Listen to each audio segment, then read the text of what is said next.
Shabbat Shalom. We always bless our King before we pray. We say, blessed be Yahweh. Blessed be Yahweh, the blessed one. Blessed are you, Yahweh, the blessed one for all eternity. Blessed are you, Yahweh, our Elohim, King of the universe, who selected us from all the peoples and gave us your Torah. Blessed are you, Yahweh, giver of the Torah, our master, our deliverer, our savior, our king, our healer, our provider. We come to you today, Master, thanking you for all things, asking you to forgive us of our sins, cleanse us of unrighteousness, Master, that our prayers be not hindered this morning, that you will look upon our hearts today and our sincerity, Master, as we have gathered today on your set-apart day, on this Sabbath, because you said that you shall gather, because I rested on the seventh day, you shall also rest. So we come today out of obedience to you, Master, because in your word, you say, blessed is the man that does not stand in the congregation of the ungodly, nor standeth in the way of sinners, nor sitteth in the seat of the scornful. But his delight is in the law of you, and he meditate in your law day and night. And he shall be like a tree planted by the rivers of water that bringeth forth fruit in his season.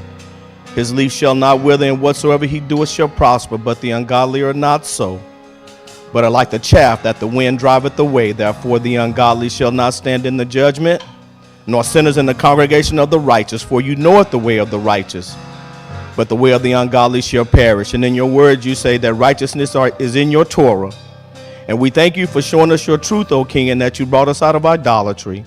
We thank you for keeping us this week, that you watched over our children as they traveled throughout the highways and byways and brought them home safely, and no tragedy has come to us. And we thank you, O Master, for healing us, providing us activity of our limbs and strength to come out on this day. We thank you, O King, for all things, for their healing powers. Master, we ask for forgiveness of our sins, that before you brought us in truth, that we have bowed down to other idols. We ask that you will forgive us, O Master, now that you have shown us the truth. And we pray and ask for forgiveness for our ancestors who actually bowed down to other idols and was disobedient to you, that has us exiled in this land. O King, we ask that on that great day that you said that you would raise us up out of our graves, and that you would take us back to the land, and we would become your treasured possession. O Master, we ask that you would continue to forgive and have mercy upon us and speak kind words towards us, O King, because you said that your word shall accomplish all that it is sent out to do, and it shall not return to you void, Master. So we ask that you would look upon us with a tender heart. Speak kind words about us, O King. Have mercy upon us because we know that we are not perfect, but your arms are not too short to forgive, as we are exiled in this land. O Master, continue to go with us. Take care of us this week until we meet again here on the next Shabbat.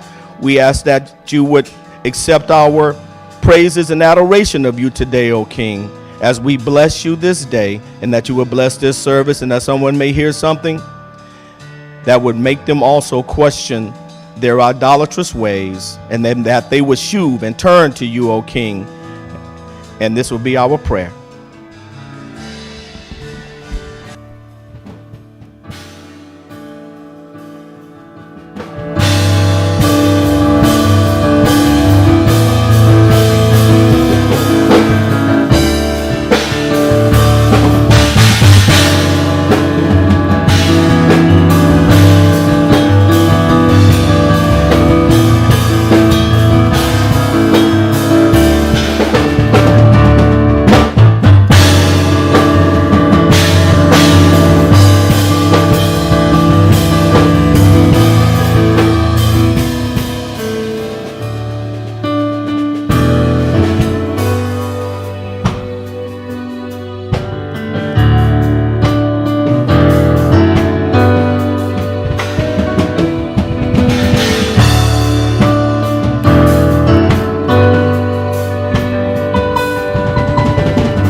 Shabbat Shalom. Oh, we can do better than that. Shabbat Shalom. For this is the day Yahweh has made. We shall rejoice and be glad in it. I had a request this morning. When I walked in the door, a gentleman asked, "Can we please sing this song, You Are There?" And I said, "Sure, I'll sing it."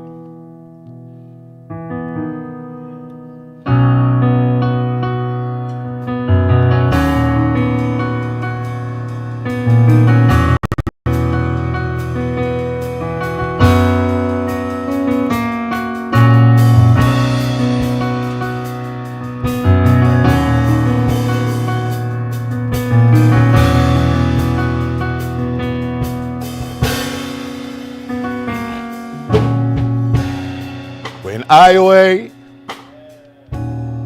when I sleep, when I take a breath to speak, oh, I'm not afraid.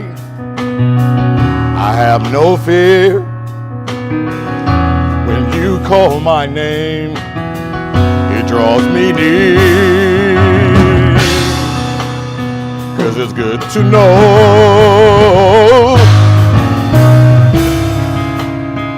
wherever I go, you are there.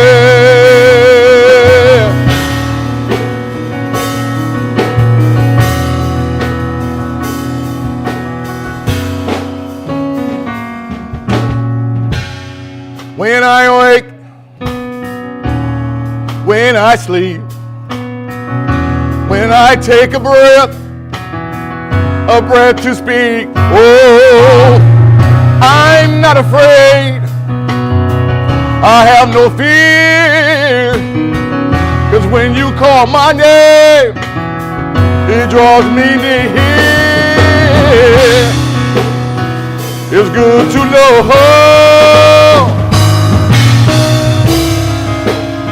wherever I go, you are there.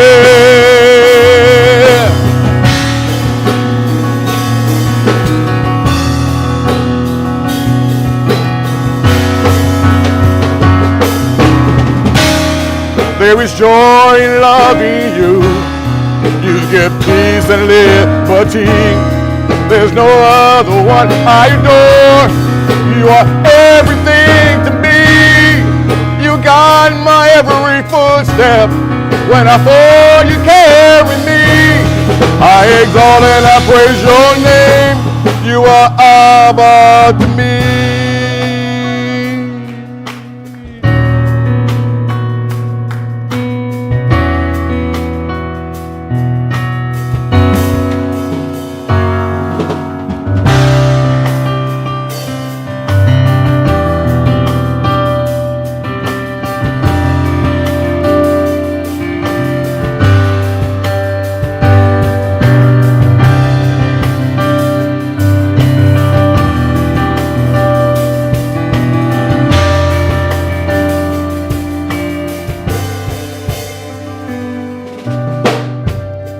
In the evening, through the day, I will lift my voice and say, hey, I will worship, I will praise. Yahweh, teach me in all your way. Hey, it's good to know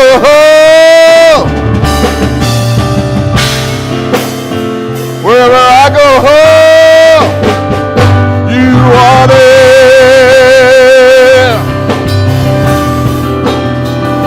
You are there.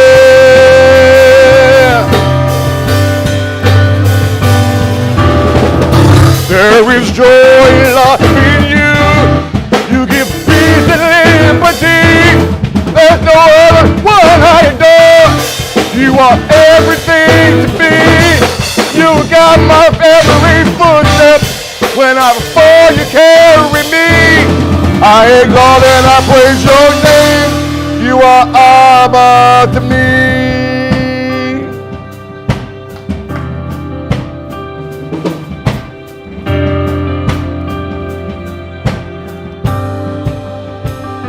You are there.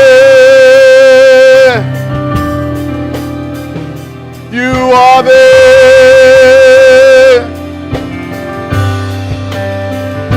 You are there.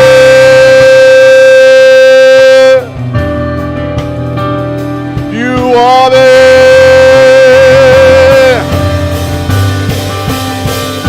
You are there.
When I wake,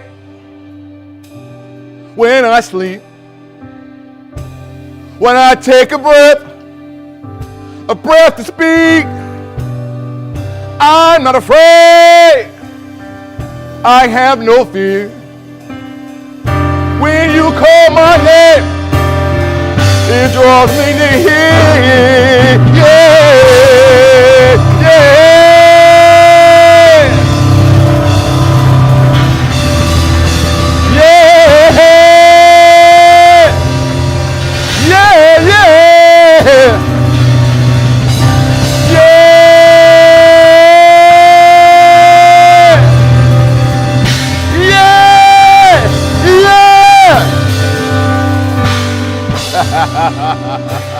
Yes, yes, yes, yes.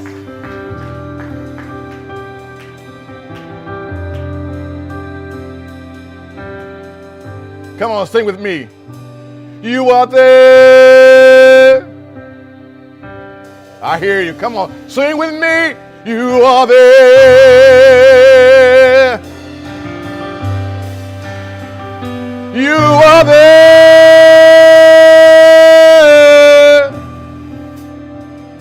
You are there. Come on, congregation. Help me say, you are there. You are there. Yeah, you are there.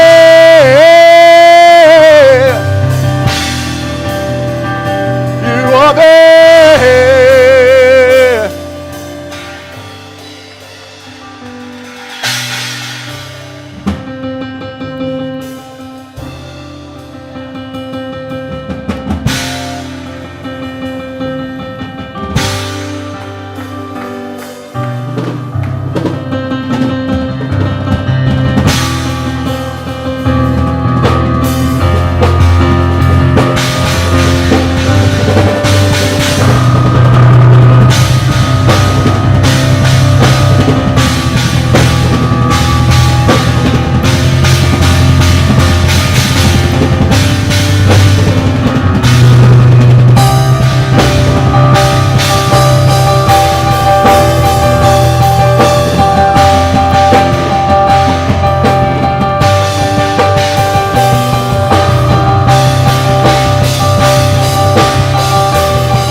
Yes, yes, yes. I come to you. With the hands up raised, I come to you. I bow before your feet, I come to you. You're all I ever need, I come to you. I come to you. With the hands up raised, I come to you. I bow before your feet, I come to you. You're all I ever need, I come to you. I come to you. With the hands up raised, I come to you. I bow before your feet, I come to you. You're all I ever need, I come to you. Here we go. River of living water that flows the life to me. You're the all-consuming fire. You're the air that I breathe. You are beauty for ashes. The essence of all things. I come to you. Here we go. I come to you. Hey! With hands up raised, I come to you. I bow before your feet, I come to you. You're all I ever need, I come to you. Here we go, verse 1. The river of living water that flows the life to me. You're the all-consuming fire. You're the air that I breathe. You are beauty for ashes. The essence of all things, I come to you. Here we go. I come to you. Hands up raised, I come to you. I bow before your feet, I come to you. You're all I ever need, I come to you. My soul's in the air. My soul's in the air. My soul's in the air. My soul's in the air. My soul's in the air. My soul's in the air. My soul's in the air. My soul's in the air. I come to you. With the hands up raised, I come to you. I bow before your feet, I come to you. You're all I ever need, I come to you. I come to you. With the hands up raised, I come to you. I bow before your feet, I come to you. You're all I ever need, I come to you. I come to you. With the hands up raised, I come to you. I bow before your feet, I come to you. You're all I ever need, I come to you.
I come to you. Hands are raised, I come to you. I bow before your feet, I come to you. You're all I ever need, I come to you. Come on, y'all. Hey. I come to you. With hands up raised, I come to you. I bow before your feet, I come to you. You're all I ever need, I come to you. One more time, Shawn. Here we go. I come to you. With the hands of praise, I come to you. I bow before your feet, I come to you. You're all I ever need, I come. Come on. My soul says yeah. Hey. My soul says yeah. Hey. My soul says yeah. My soul says yeah. My soul says yeah. Hey. My soul says yeah. Hey. My soul says yeah. My soul says yeah.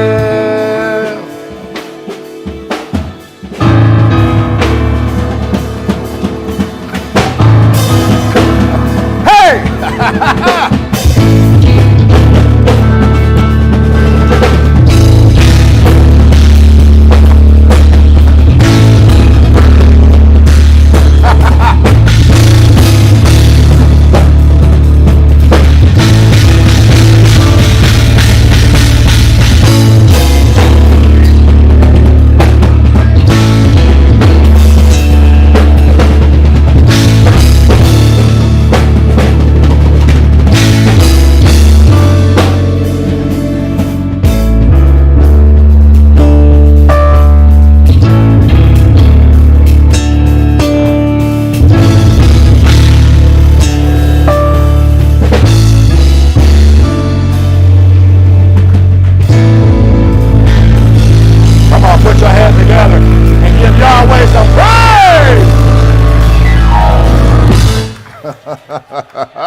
Yes. Shabbat shalom.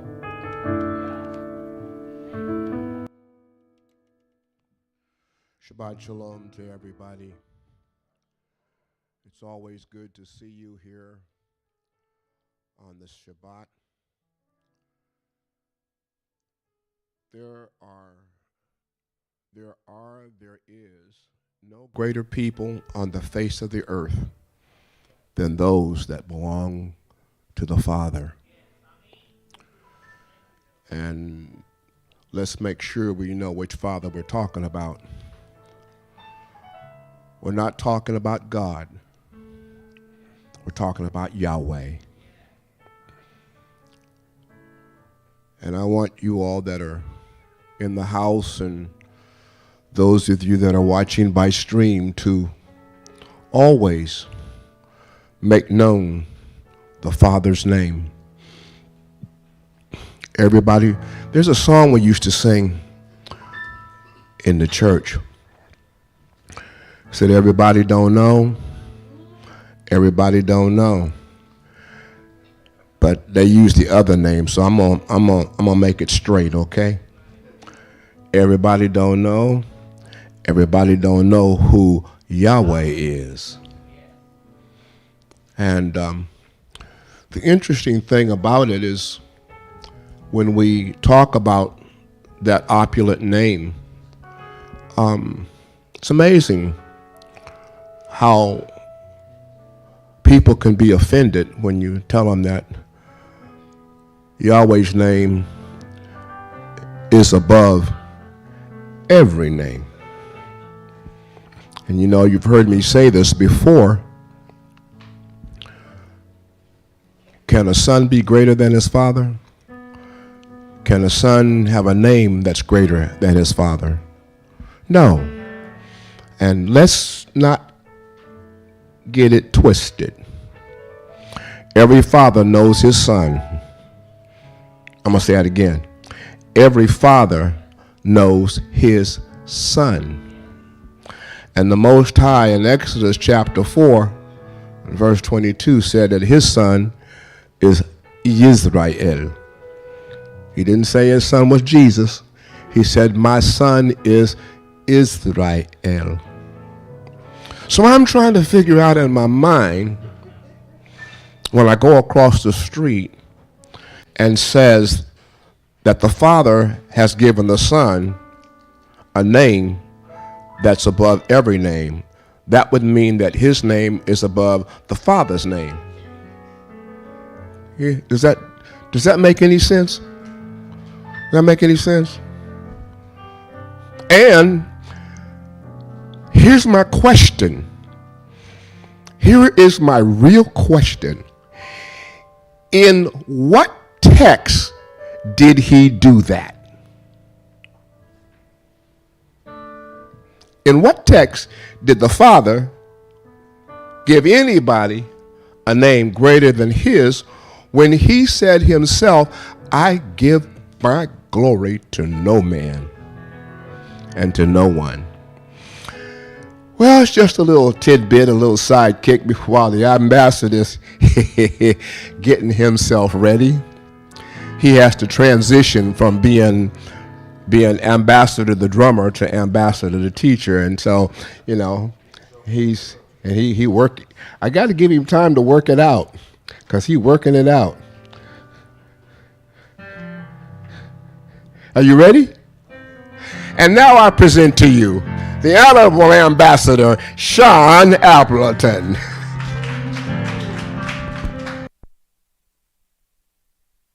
I'm good.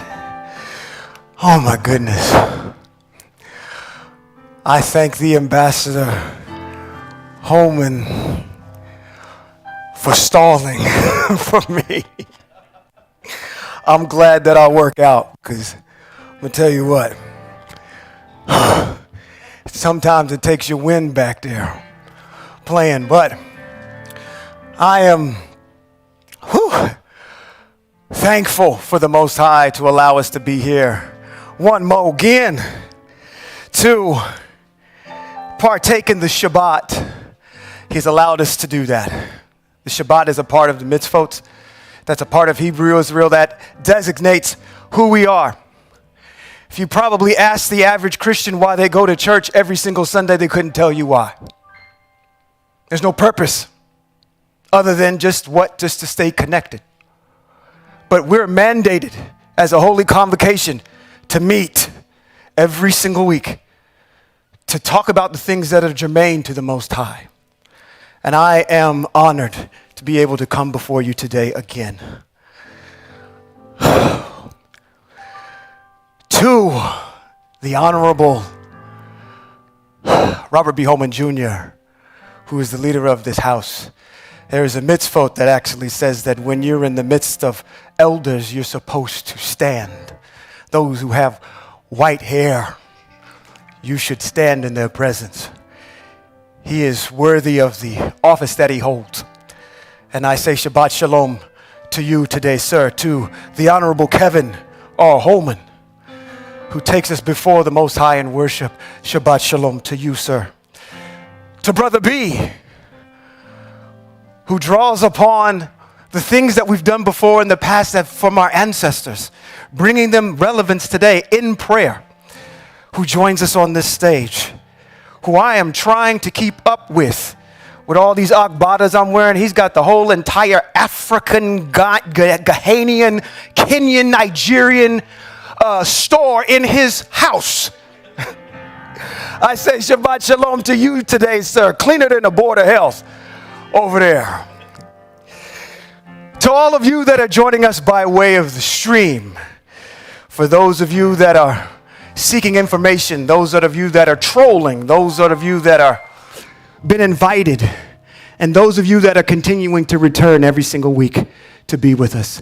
Shabbat Shalom to you. To pan-Hebrews around the world, Shabbat Shalom to you. I can't be remiss. We got to this point now, y'all. We didn't set our to-dos and we did our handshakes. Now we need to say Shabbat Shalom for all those that are joining us here today. But before we do that, Shabbat Shalom to our descendants that are not here today. We remember you in these teachings because this is what this is for. We will probably not be able to see the culmination of the Most High's master plan in anybody's lifetime that's in this room.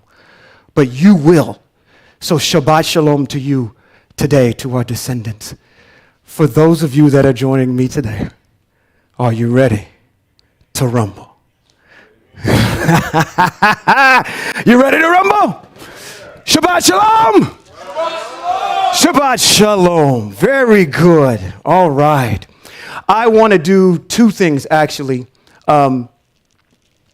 First and foremost, I want to acknowledge my son, Shawn Lamar. Today is his birthday. He is turning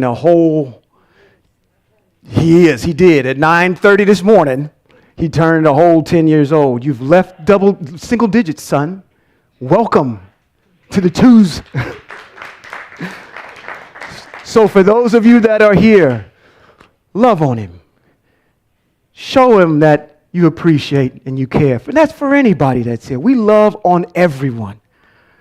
But if you get an opportunity today, go over there and maybe say something to him.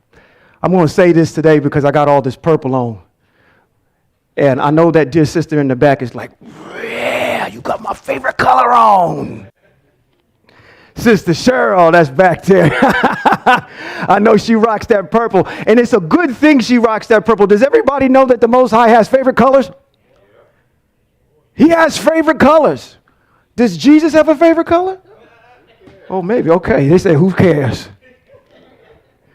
See, we know we're very intimate. He said red because that's what he was covered in. We know that the Most High, because we have a relationship with the Most High, what the Most High's favorite colors are. Matter of fact, I've got one of them on today. Purple, blue, scarlet, gold. These are the things that have adorned the Most High's sanctuary. Matter of fact, when he asked the children of Israel or our ancestors to make the ritual vest, he made them out of these particular colors. He said, when you make the ritual linen vest, I want them made out of fine linen out of this color. So purple is a color of royalty. It exemplifies who you are as a royal citizen of the kingdom of the Most High. We are going to continue for the last week in this month before our headliner comes back, all during the month of the Gregorian month of February. We're going to finish up chapters number 27 and 28 and continue this soap opera between Shaul and David. Okay? We're going to continue on with that. So, in these two particular chapters, what I want to draw to your attention for a short while is give you a quick overview of what we have in chapter number 27. 27, David lives in the land of Gat, and he serves Achish the king. There is going to be a reason why that is important, okay? But that's the main theme. But there is a main theme as a mitzvot that's in that particular chapter. In 28, Melech Shaul seeks a sorcerer. Now, for all of you that know the mitzvot, you know that that's a problem already. Okay? Problem. These are the chapters and verses I will be going over today. I will be talking about them while we go over them, but I'm going to switch over to our handy-dandy map. I will be coming back to these, so I'll enumerate these as we go along. But we're going to go over to our map, and I'm going to show you some things on where we are, just so you can have a name with a face on where we are in Eretz Israel when all these things are happening. We ready to get into this? Chapter number 27 of 1 Shemuel. And it reads, but David said to himself. Now, before we even go any further, does everybody remember what's happening prior to this? They've now again made amends with each other. They've now parted ways, and they've gone their separate ways now, and so everything is cool. All right? Between Melech Shaul and David. Now, David is speaking in chapter number 27, but David said to himself, one day Shaul will sweep me away. The best thing for me to do is escape into the territory of the Philistine. So right now, we should hear something already ring in our head. It's probably a little cliche term. The enemy of my enemy is my friend or ally. The enemy of my enemy is my friend or ally. It says, then Shaul will give up trying to find me here or there in Israel's territory, and at last I will be free of him.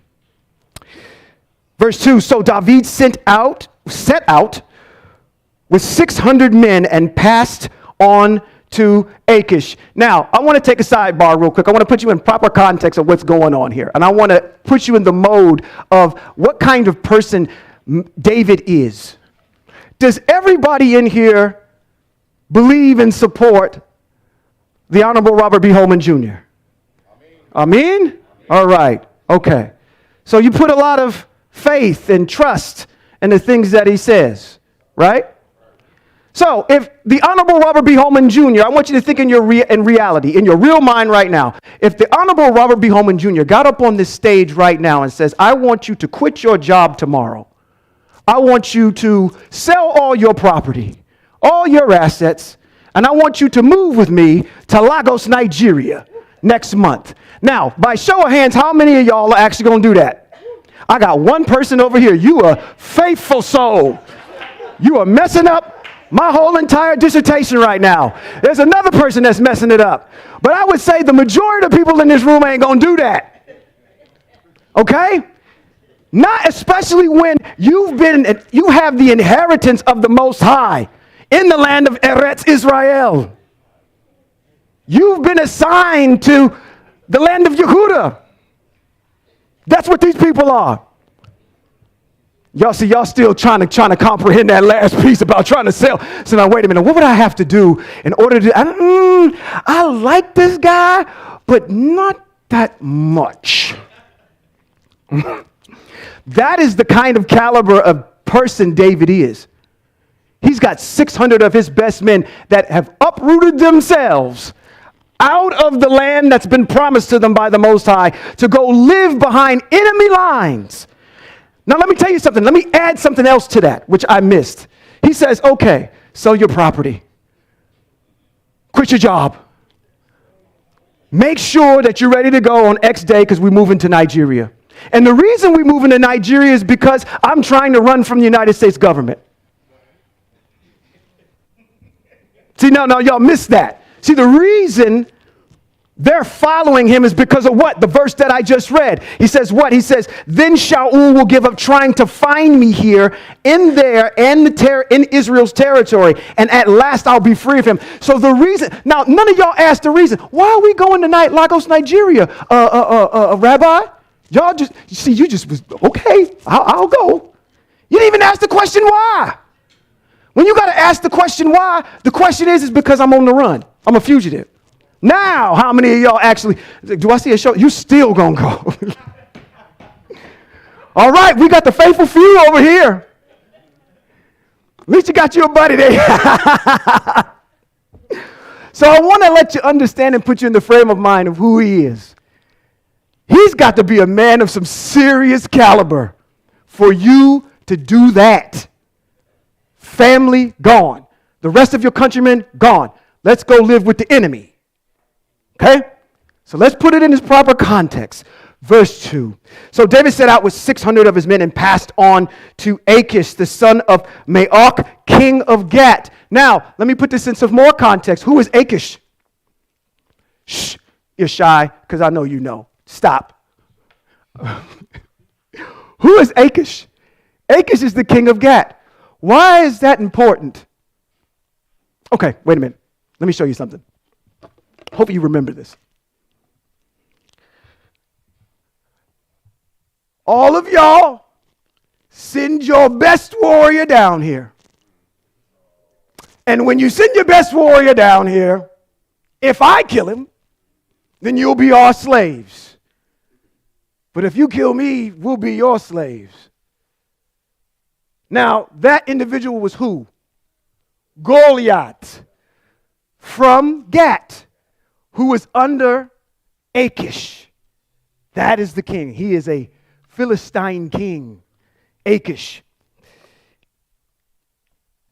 Verse 3, David lived with Achish. And now, okay, let's go to another point here. I want to say something else when David goes in here. I keep taking these little sidebars. See, this Most High is just pulling these cards right out. The other thing about Achish, don't answer this. The other thing about Achish says when David was on the run, he went to Gath. And they said something about him when he was there. He was at the gate doing this. He was acting like a what? A Meshuggah. And King Achish said, hey, listen, do I need more Meshuggahim? Who is this David? Okay? He's also, that happened in Achish, at least in Gat as well. All right? So think about this. David is now going to the king, and he now has been perpetrated prior to as being a crazy person. But I got to think in my mind, now this is me, I'm going to give you a visual, standing on my own on this one. This is not in text. I'm pretty sure David went before him and he says, now listen, you do realize I killed your Goliath, your prime soldier that you came out here with. And I actually, that whole entire thing about me acting crazy, that was an act because I was on the run from Melech Shaul. Now, I need to seek some shelter in your territory. And he probably said, you know what? They sing of your exploits. They say Shaul has killed thousands, but David has killed tens of thousands. So he's got a military juggernaut with him. So it kind of makes sense for him to harbor him a little bit. As a, what do you call it? Somebody that's on the run, they go to extradited. He don't want to be extradited back to Eretz Israel. Let's go to let's keep going. Verse number 3. David lived with Achish, he and his men, each man with his household, including David and his 2 wives. Ahinoam from Yisrael, that's up here in the land of Eretz Israel. Now we're talking this is going to be right in that, this is the sliver that's currently present day Israel, and that's where it would be. That's where Ahinoam, one of David's wives, is from. Abigail, who I know you don't know anything about her.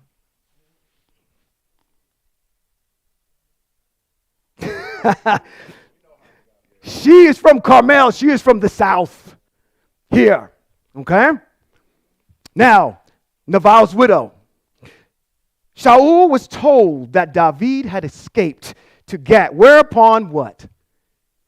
He stopped searching for him. Verse 5, David said to Achish, if you are now favorable disposed towards me, let me have a place to live in one of the cities in the countryside. Listen up, Christian church. Why should your servant live in the royal city with you? That very day, Achish gave him Ziklag. Ziklag is there to the south.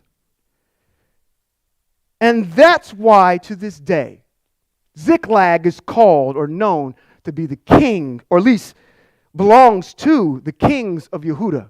Now, I said, wait a minute. When I was reading the New Testament, Christian church, maybe you can help me out with this. I'm a little dense up here. But I didn't see anywhere in your text where your king, who supposedly comes from the house of Yehuda, which is a lie, ever goes to Ziklag. Where does he ever go to Ziklag? If he's the king, when does he ever go? As a matter of fact, I like the fact that when we actually did that dissertation, it sparked so much conversation because remember, how am I saying that he's not a Yehudim? Jesus Christ is not a Yehudim. Okay? That may be radical for some of you, so I'm going to go slow. His Mary, his mother, Miriam, her cousin is whom? Eli Shiva. Now, she is a Levite. She comes from that tribe. So that would make Mary a Levite. Joseph never had intercourse with Mary in order to conceive Jesus Christ. So therefore, Jesus Christ's lineage is from the house of Aharon. And supposedly the Ruach HaKodesh has nothing to do with Yehuda. You cannot establish his kingship through somebody that did not do anything with this woman. Okay? That's the reason why they spend so much time enumerating the whole entire lineage of Joseph, but at the same time saying in the same breath that he did not have any relations with her at all. In my book, and then probably in everybody's book in reality, that doesn't make, I wish I had Maury Povich up here. I say, you know what he does? He likes to open them envelopes and have the people on stage. Joseph, you are not the father. Okay? So, at very best, technically, Jesus Christ can only be your Kohen Gadol, but he cannot be your king. He cannot be both. The only way that happens is that you go in there and you tamper with what's there to make up something to work for your agenda, which is what? To sell this person, Christ, and get you away from the mitzvot. Because if the world knew, if y'all all knew, if Hebrew Israel knew who you actually were, what power you possessed, that you could call on the name of the Most High if you walked in the mitzvot, who wants to have that power to a bunch of melanated folk? Okay, so there's an agenda that's here at play. All right? So, let's move on, because I want to talk about Ziklag a little bit. That was one of my points about Ziklag. Number one, I went through the New Testament and I didn't see no place in there where Christ even sets foot in Ziklag. And this is supposed to be the city of the kings. Okay, that's number one. In Nehemiah, verse 11 and 28, Ziklag is one of the cities that the Hebrews returned to from the Babylonian captivity. In Chronicles, 1 Chronicles 12, 1 through 22, a lot of disillusioned military people go to Ziklag to join with David. In Ziklag, you're going to find out in chapter number 30, this dear sister gets kidnapped. Abigail gets kidnapped. Matter of fact, when David returns, Achinoam, his wife, and Abigail are kidnapped because when David is going out to war against, or at least to help fight against Eretz Israel, the Amalekites come in and they attack Ziklag and they take hostage his wives. That's what happens in Ziklag. You'll find that out when we get to chapter number 30. And this is the place in Ziklag where David finds out that Melech Shaul has finally died. David never lays a hand on him. The Most High takes care of what he needs to take care of. And we're going to find out later on when we get to 28 why the Most High has finally had enough of this individual called Melech Shaul. Verse 7. After David had been living in the country of the Philistine for a year and 4 months. How many months is that? 16. He and his men had began going up raiding the Gershuri, the Gizi, and the Amaleki. Now, I want to make sure that everybody understands. We're going to come back to this word, the Amalekites. In order for you to understand this whole entire chapter, we got to understand the mitzvot on the Amalekites. Okay? It's very important. And I'm bringing that point up because usually when we read about the Hittites and the Pezerites and the Egyptians and the Edomites and all these other individuals, we really have no frame of reference to what things are going on. But there are specific mitzvot for specific groups of people. The Edomites have a mitzvot for them. The Egyptians have a mitzvot that are assigned to them. The Amalekites have a mitzvot assigned to them. So do the Moabites and the Amorites. Okay, they all have mitzvot that are assigned to me. You need to know that when you're reading this so you just don't read over it. It gives you some background as to why David is making the moves that he's making. Okay? So, let's continue on. Verse 9, David would attack the land, leaving alive neither men nor women, but taking the sheep, cattle, donkeys, camels, and clothing. Then he would return and go to Achish. Achish would ask, where were you raiding today? And David would answer, again, the Negev of Yehuda, the Negev, against the Negev of Yeremekeleli, I think that's how you say that, or against the Negev of the Keni. Now, When you go and you look in the Masoretic text, this is something nerdy on the side, because when I'm looking at my text, I'm looking at what's in the CJB, and I'm also looking at the Masoretic text as well. The word Negev never actually shows up in the Masoretic text. The Negev is actually an arid desert region. It's down here. It's a very arid, no, not up there. Down here. It's this kind of dry, arid region of where David is raiding. That's where he's raiding at right now. So he's going back and forth to Ziklag, and he's raiding in the Negev. So he's traveling. Again, Ziklag is up here. The Negev is down there. So he's got some ground he's got to cover. All right? So, 11. The reason David spared neither men nor women to be brought to Gat is that he thought, we don't want them telling on us saying, David did so-and-so. That's weird to me. Why would you care?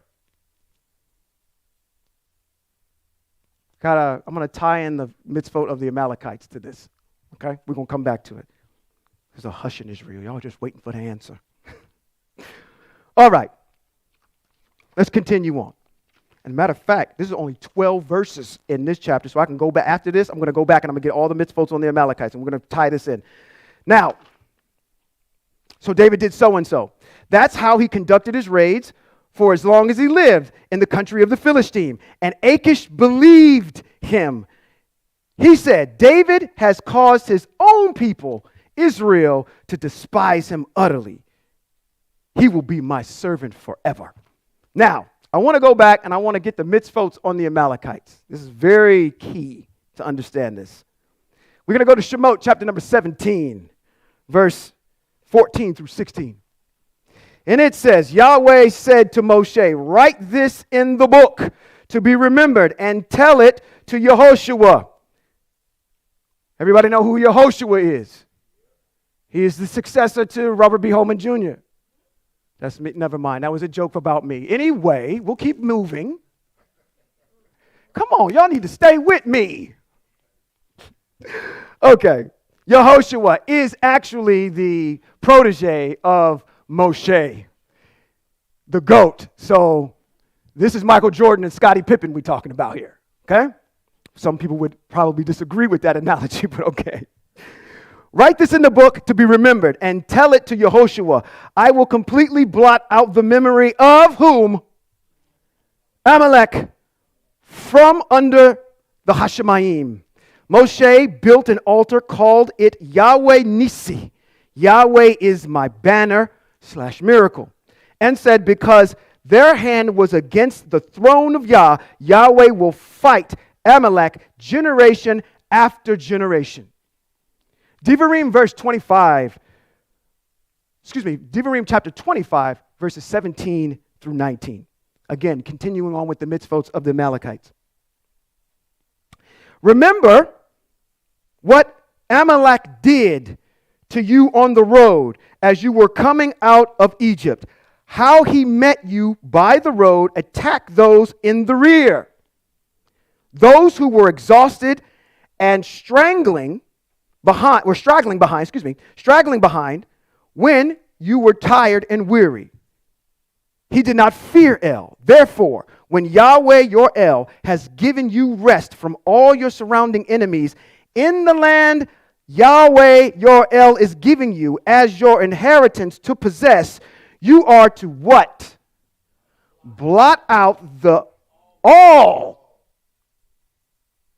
Okay, well, hold on. We're going to read that again. We need to blot out some. No, that's not the word that's there. I'm doing my Christian thing. I can go ahead and change words that I want to. You are to blot out all memory of Amalek from under the Hashemayim. Don't forget. Why is this somewhat important? Let me give you my commentary on the side. Number one, does anybody know, and you two can't talk because this came up in the podcast. Does anybody know when one of the offenses that really, really ticked off the Most High about Shaul? Come on, just start naming some. What are some of his offenses that he's broken? What mitzvahs has he broken? Melech Shaul. Oh, come on. He's broken quite a few. Let me start you off with one. He took David's wife and he gave it to somebody else. That's one of them. He has his own daughter. Adultery. He has a propensity for killing innocent people out of rage. Consent of the Kohanim. There we go. Come on. You took my thunder. Yes, Agag.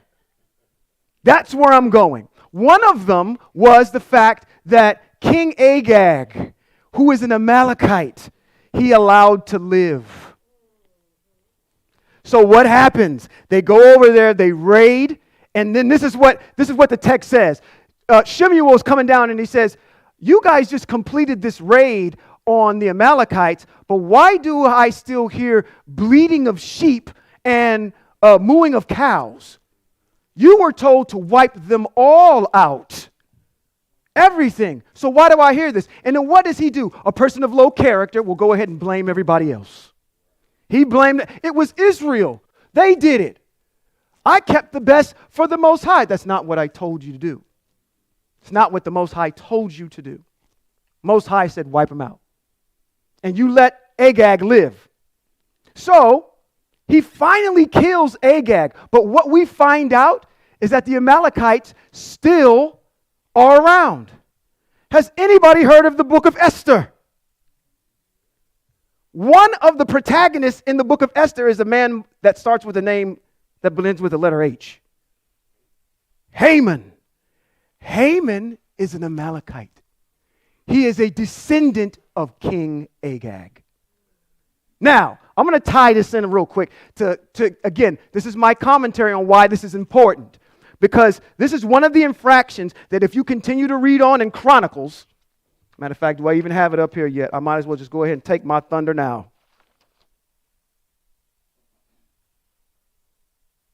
I'm going to wait. In Chronicles, you'll find that there's 2 offenses that the Most High says, hey, listen, you did these 2 things. The second one, which is in chapter number 28, I'm going to kill you for. The first one, I'm going to strip you of your kingdomship. And the first one is dealing with the Amalekites. He didn't kill them. Now, I'm going to maybe draw a parallel for you. You all live in the country of what? The United States of America. Come on, let me ask that again, because y'all acted like y'all didn't know where y'all are. We Hebrews, we think we in the land. I know that, but we're not there yet. You live in the United States of America, and the president of the country is who? Joe Biden. Whether or not you like him or not is irrelevant in this story. Now, if in fact a country decided to come in here and attack the United States, you'd be questioning Joe Biden's ability to do what? To protect the borders of this country. That's one of the offices and things that a king or a president should be doing, is protecting the country. Melech Shaul didn't do that. He allowed Hebrew Israel to be vulnerable. So instead of saying, okay, you've committed this infraction and this infraction and this infraction and this infraction, those are all personal mitzvot that he broke. David does the same thing. He breaks mitzvot after mitzvot, but he still doesn't get dethroned. One of the reasons, this is me talking, one of the reasons why the Most High is looking at this way is because not only did you break the mitzvah, but you jeopardized the whole entire country. And you left them vulnerable to be killed because you're chasing after one person. You are not fit to lead. It's tantamount that we look after the borders of Eretz Israel. We are fighters.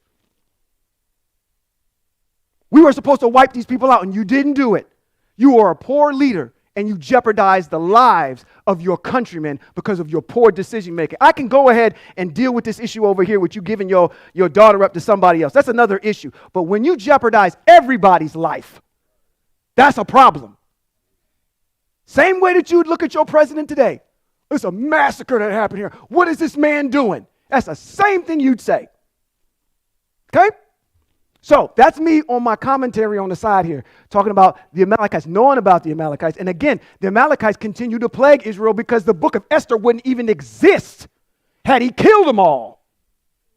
Because I said, what? Haman is the descendant of King Agag. So they're continuing to plague this group of people when they didn't have to. He's jeopardizing Hebrew Israel. That's one of his infractions. When the Most High said, I'm going to dethrone you because now I got to give this to somebody else because you can't do it. Now, let's see what David does. I'm going to tell you something. The Most High and how the Most High has these chapters tied together and how this flows is just, it's a work of art. It's genius how the Most High does this. Let's jump over into chapter number 28. I might not be up here long today. Chapter number 28. In due time, the Philistines assembled their armies for war against Israel. Now, before I do that, I want to make sure I give you all my information. Oh, let me do one more on the Amalekites so you know who they are. Do one more. They were made famous by Moshe. And if you remember the story of this, when you go out and fight this group of people, take Aharon and Hur with you, and Yahashua is going to go fight them. There's something specific Moshe had to do when they were fighting the Amalekites. Had to keep his arms up. That's who they were fighting, was the Amalekites. And when he got tired, Hur and Aharon had to lift his arms up because every time that his arms came down, our ancestor Yehoshua would start to lose. That's the group that we're talking about here. They've plagued us for a very, very long time, even from as we've left Egypt through an exile. So something that we didn't have to go through. And the Most High made a mitzvot about it, and they still were hard-headed and stiff-necked and didn't do it. All right, now let's get into 28. In due time, the Philistines assembled their armies to war against Israel. So David's got a little bit of an issue here. He's got to go join and fight against his countrymen. Achish told David, you know, of course, that you and your men will join me and the army in battle. You do know that. Don't think that I'm going to harbor you and give you a whole entire city and you not think that you're not going to come out in war. Plus, I know you know you're a statistician. You know what's going on behind the scenes. You were a part of the court of Melech Shaul. You're one of the military commanders over there. Absolutely, you're coming. Listen how David responds. Achish said to David, verse 2. David answered Achish, I see that you already know what your servant will do. Achish said to David, for that answer, I am making you my personal bodyguard for life. Now, does Yahweh say any of this in here? This is a declaration this man is making. Okay, that's what you think is going to happen. Just know that we're supposed to wipe you out too, you Philistine. So, okay, whatever. Exactly. Now, Shemuel was dead. All of Israel mourned him and buried him in his city, Ramah. Now, Ramah. Where is Ramah? Ramah is right there, just north of Jerusalem. That's where he is. Now, again, this is masterful, strategic writing. We learned in chapter number 25 that Shemuel had died. Why is he coming back up again here in 28? There's a reason why this is. And it's going to have to do with this witch later on. I said it right. She's a witch. Now, Verse 3, now Shemuel was dead. All of Israel had mourned him and buried him in his city, Ramah. Also, Shaul had, expelled from the land those who tell the future by communicating with the dead or with a demonic spirit. Is that a mitzvot? Absolutely, it's a mitzvot. So at least he's doing something good. All right? Now, the mitzvot on witchcraft are this. If you've never heard of them before, I'm going to give you the chapter and verse or street and address on where you can find them. One is not to suffer anyone practicing witchcraft to live. They are to die. That is in Shemot chapter number 22, verse 17. Not to consult spirit mediums or sorcerers. That is in Vayikra chapter number 19, verse 31.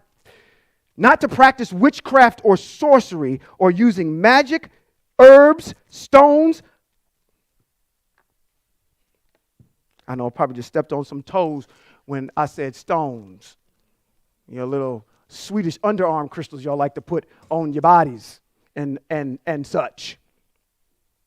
Stones, objects that people use, or casting spells over snakes and scorpions. Okay? That is in Devarim chapter number 18, verse 9 through 10. Now, verse 4 says, the Philistine assembled. Then they went and pitched camp at Shunem. Now, where is that? That's way up there, the north end of the country. When Shaul gathered all of Israel together and pitched camp against Gilboa. He's down here. So, what did we just show you? Let me just zoom in it real quick.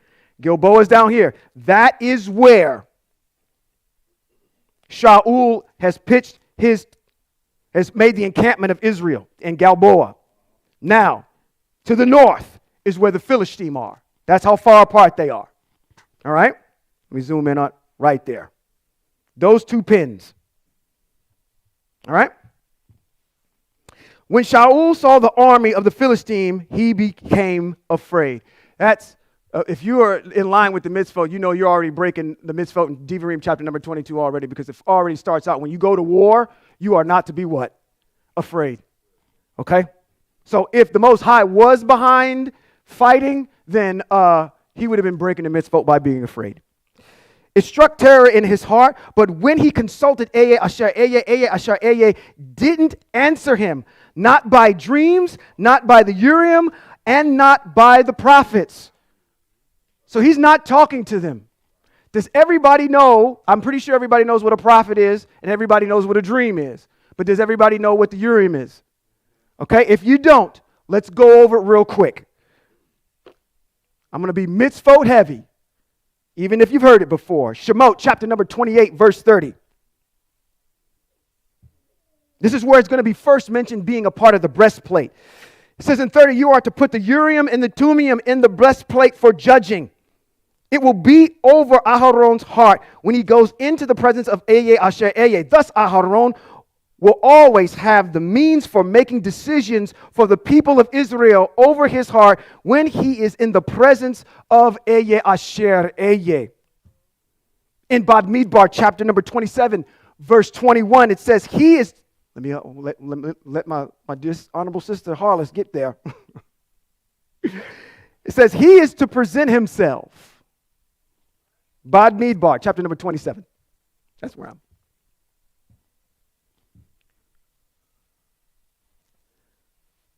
All right. 21.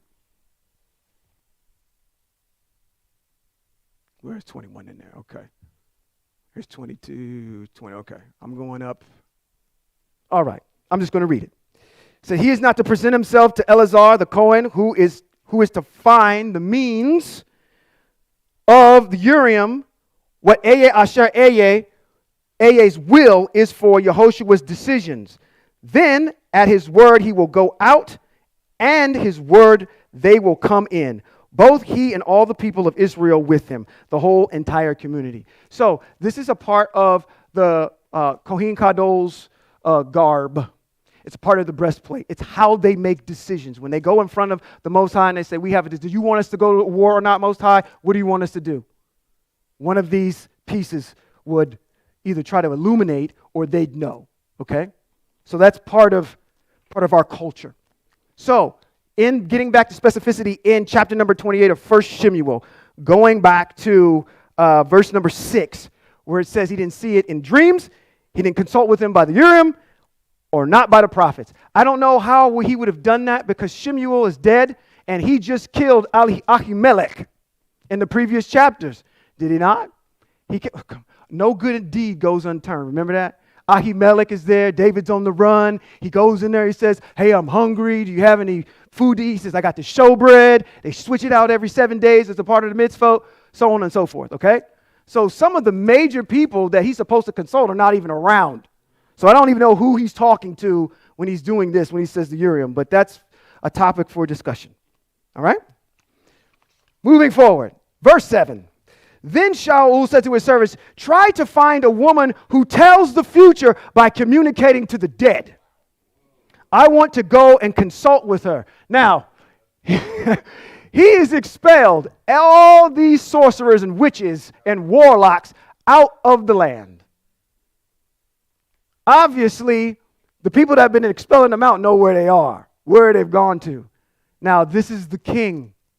He's not going to go to, how many of y'all, I know the young people in here might not know this. This might be for the 40 and up group. Who remembers Miss Cleo? Oh, if I'm going to tell your future. Come to me, baby. I go ahead and tell your future on your tarot cards. Come and call 1-800-984-4464, and I'll give you your personal reading right now. Miss Cleo. Okay? Remember Miss Cleo. Remember her. She's going to come up again. Not some Miss Cleo. Some low-grade charlatan. We need somebody that knows what they're talking about, who can talk to the dead. This is the king we're talking about. Okay? We need somebody to know what they're doing. Remember that. Somebody that knows what they're doing. His servants answered him, yes, there is a woman in Endor. First thing I thought about Endor was the battle for Endor for the Ewoks. If y'all know what Star Wars is all about. I was like, Endor, huh? Endor is over here. Endor. Now, part of the word Endor actually means the word well. And in commentary, it says that because it got its name is because this was a hot spot for witches and sorcerers, because they would use this well to conjure up spirits out of it. Okay? Endor, who tells the future by communicating to the dead. So Shaul disguised himself by wearing different clothing. Bing, bing, bing, bing, bing. Shaul is the tallest man in Eretz Israel. He's not an ugly-looking man. Everybody knows who he is. So this had to be some masterful disguise that he had put on. Whoever did his makeup need to be working in Hollywood. Okay?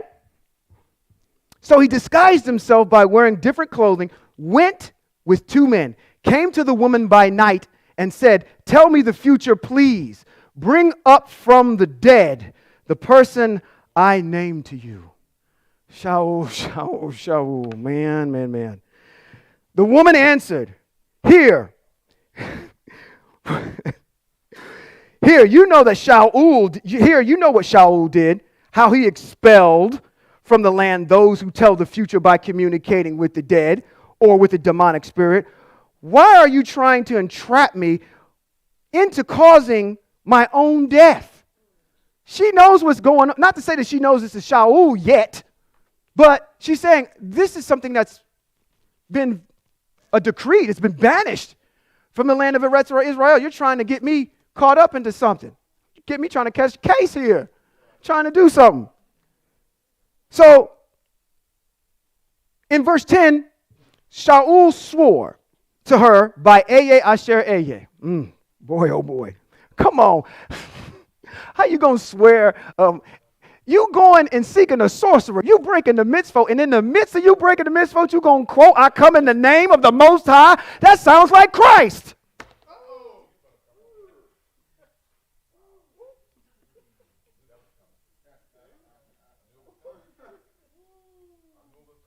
I'm just going to go ahead and take my seat. Let's just turn this all off. Let's just go home. Oh, okay, I'm not done, Most High. Okay, let's keep moving. Not yet. Oh, boy, oh, boy. Shaul swore to her by Eye Asher Eye. As Eye Asher Eye lives, you will not be punished for doing this. When the woman asked, whom shall I bring up for you? This is a trusting soul. Why you would do that, I don't know. He said, bring up for me whom? Shemuel. Now, we just said earlier that they just all, come on, let's go back and get it. Let's go all the way back up and get it. I'm going to read it one more time. Let's go back up to verse 3. Verse 3. It says, now Shemuel was dead. Some. I keep getting this word wrong. All Israel had mourned him and buried him in his city of Ramah. So why is it over here? We know that she knows who Shemuel is because all of Israel knew it. Okay? Bring up Shemuel, verse 12. When the woman saw Shemuel, she let out a shriek. Now, this is where this is going to start going. You should have your Hebrew radar up right now. It should be on full alert. Just like, I want you to put your analytical mind on right now. When we went through Luke and we analyzed Luke and we went through Matthew and we analyzed that and we said, what is wrong here? I want that same analysis going on in your mind right now as we're reading this together. What does it say? The woman said, whom shall I bring up for you? He said, bring up for me Shemuel. When the woman saw Shemuel, she let out a shriek. Then the woman said to Shaul, why have you deceived me? You yourself are Shaul. The king replied, don't be afraid. Just tell me what you see. He cannot see what she's seeing.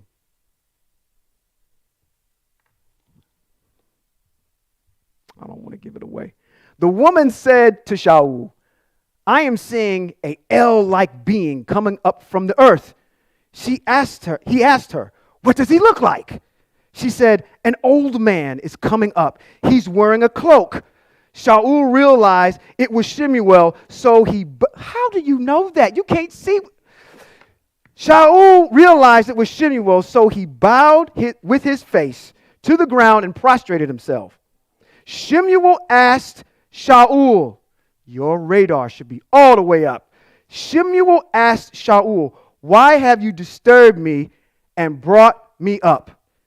Shaul answered, I am very upset because the Philistines are making war against me, and El has left me and doesn't answer me anymore, neither by the prophets nor by dreams. This is why I've called you, so you can let me know what to do.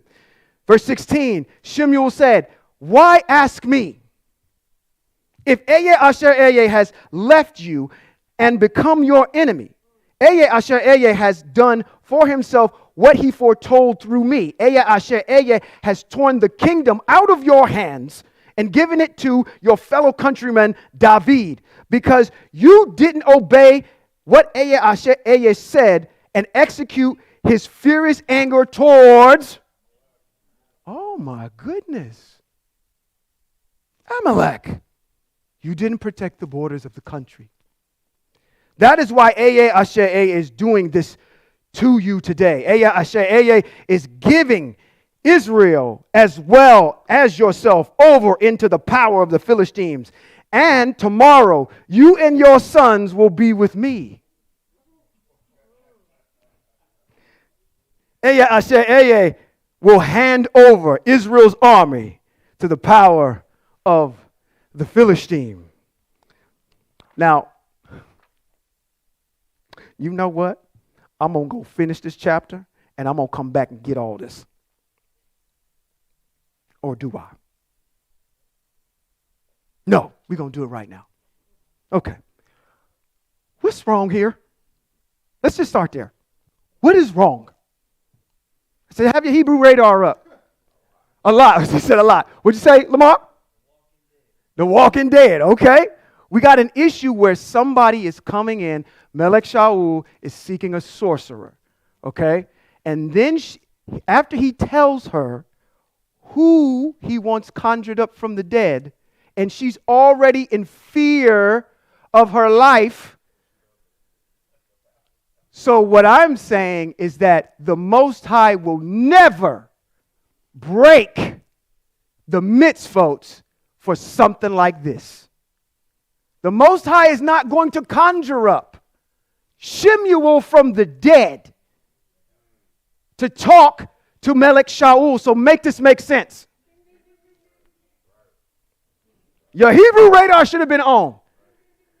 Now I'm going to go back to Miss Cleo because, you know, Miss Cleo, what she can do is she can do all these magical things. Oh, I see Shemuel.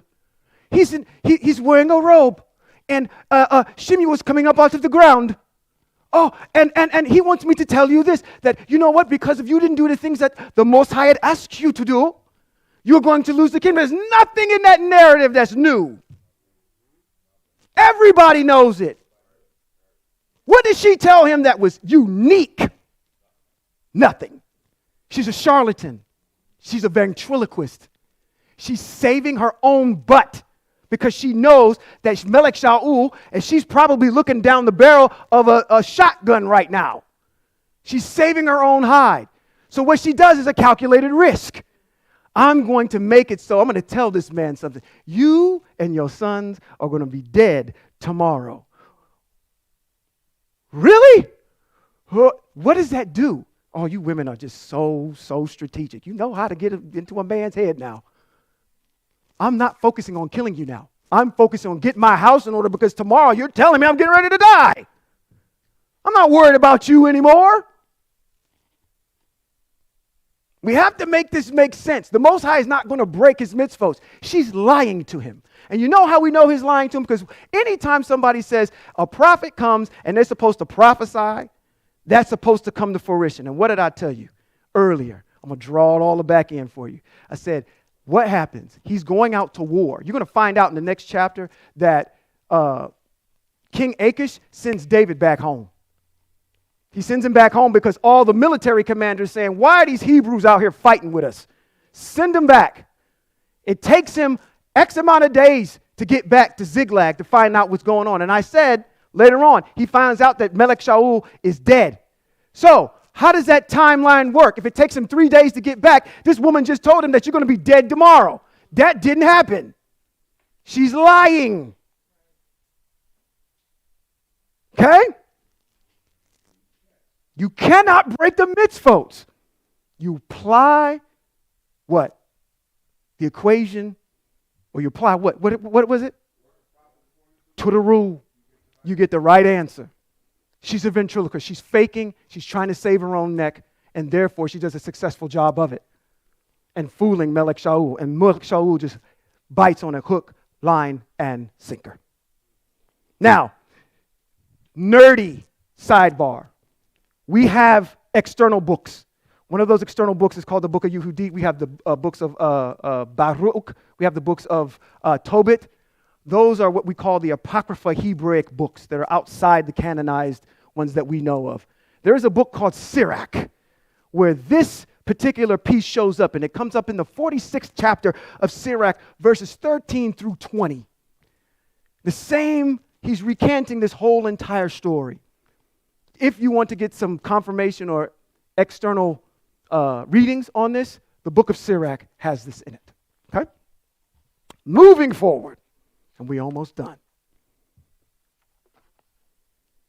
I mentioned to you earlier, let's go to 1 Chronicles, chapter number 10, verses 8 through 13. I said there were two reasons why the Most High said Melech Shaul's got to go. So out of his whole entire life of maybe missing mitzvot, interpreting things wrong, kind of fumbling and bumbling all over the place. There were two things that got him exterminated, and they're shown here in 1 Chronicles chapter 10, verse 8 through 13. Let's read it. And the following day, when the Philistine came to strip the dead, you're going to find out how Shaul dies here. They found Shaul and his sons lying dead on Mount Gilboa. They stripped him, then took his head and his armor and sent them to all over the territory of the Philistine to carry the news to their idols and to the people. They put his armor in the temple of their Els and fastened his skull to the temple of Dagon. Y'all remember Dagon? The what? The Ark of the Covenant goes down. And they put it in the temple of Dagon. And the next morning they wake up and they find Dagon on his face in front of the ark. To the point where they put him back up again, he falls back down again. And the next time, his head gets decapitated and rolls off. And then that's why the priests of Dagon don't walk over a threshold. That's in the text.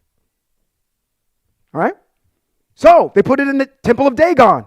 When everyone in Yavesh Gilead heard all that the Philistine had done to Shaul, all the warriors set out, took away the body of Shaul and the bodies of his sons, brought them to Yavesh, buried their bones under the pistachio tree in Yavesh, and fasted for 7 days. He didn't fast off a TikTok for 7 days. He fasted for 7 days. So Shaul died for, listen, the transgressions he committed against Eye Asher Eye, because of the word of Eye Asher Eye that he did not keep, and because he sought the counsel of a spirit instead of consulting Eye Asher Eye. Therefore, matter of fact, I don't want to drag y'all Christians back in here too, but we should be consulting whom?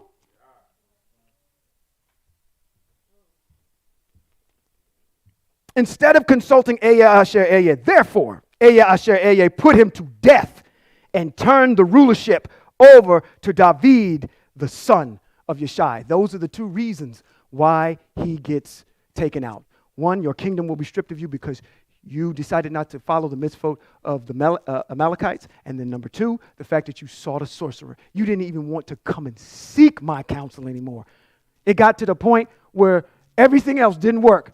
So you decided to just go off the reservation on your own. You cannot do this anymore. Goodbye. Let's jump back up into verse 20. 1 Samuel chapter number 28. Shaul immediately fell full length on the ground and became terribly frightened because of what Shemuel, supposedly this ventriloquist witch is doing right now, had said. He had no strength left in him. He had eaten nothing all that day and night.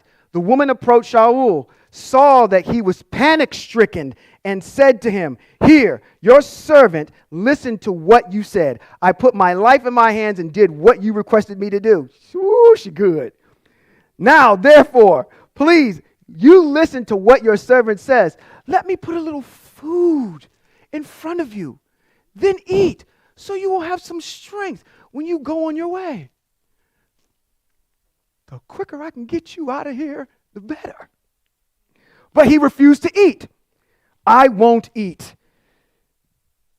Then his servants, together with the woman, urged him, and he heeded what they had said. He got up off the ground and sat on the bed. The woman had the fatted calf in the house. She hurried and slaughtered it. Now, I'm going to go back to when I actually participated in slaughtering the lamb for Pesach. That takes a while. That is an arduous task. And she did it by herself. And it was 3 grown men, matter of fact, 4 grown men, wrestling this thing to the ground. Half of us, because maybe 3 of us was scared what we was doing. What do you want us to do? Do you want us to take the fur off first? So he's in there for a while, all right? She hurried and slaughtered it, then took flour, kneaded it, and baked matzah with it. She served it to Shaul and his servants, and they ate. Afterward, they got up and went away that night. That is chapter number 28. Now, when I come back, we're going to deal with the Philistine and this ongoing saga with Shaul. We're going to find out in the next 2 chapters, Melech Shaul is going to die. His sons are going to die. Okay? So, continue to keep reading. We're going to pick this back up in the month of March. For my folks that speak Spanish, in the month of Marzo. I think that's what that is. And I will be happy to see all of you back here. Again, our honorable teacher, Robert B. Holman Jr., will be up. I like to call him our headliner. I'm excited to hear what he is going to bring to us from the book of Yeshayahu as we continue on with our study there. You Hebrews are beautiful people. I love being around you. I love talking about the things that are germane to the Most High. Hopefully that excitement exudes off of this stage. That we learn something that enriches our lives so we're able to walk better and in favor of the Most High. So with that, let me bless you. Yivarekaka Yahweh v'yishmareka. Ya'er Yahweh panav eleka v'huneka yisa Yahweh panav eleka v'yasam laka shalom. Which simply means, may Yahweh Eye Asher Eye bless you and keep you. May Yahweh make his face to shine on you and show you his favor. May Yahweh lift his face towards all of you and give you shalom. Until next time, thank you.